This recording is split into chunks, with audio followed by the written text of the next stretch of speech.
to move forward? Well, there are two levels of discussion here. One is about the facts on the ground and what should be done with it. Turn to that in a minute. A second is questions of what terminology to use to describe what's happening.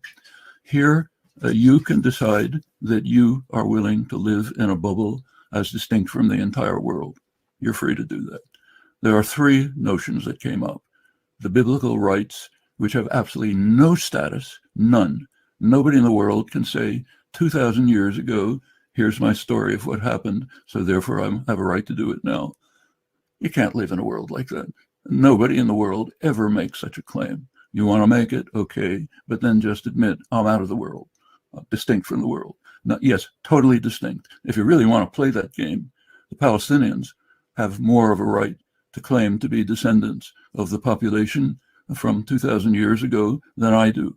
My ancestors probably come from the Caucasus. Their ancestors come from Palestine. The Canaanim were correct about this. So you don't want to get into that game.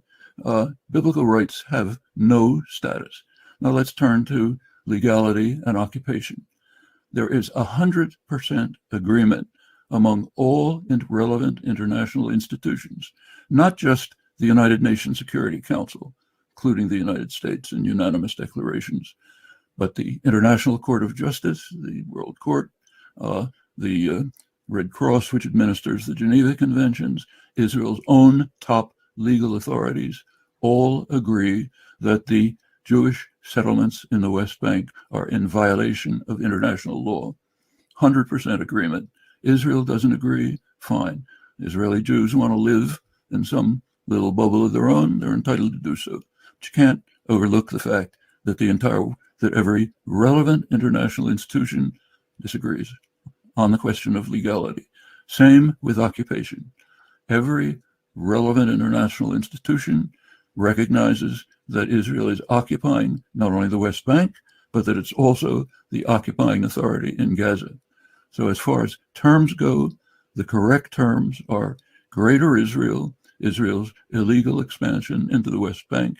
It's hundreds of thousands of settlers there. That's all part of a Greater Israel that Israel intends to integrate within Israel proper and is developing the infrastructure and the programs to do so. There is no counterpart on the Palestinian side.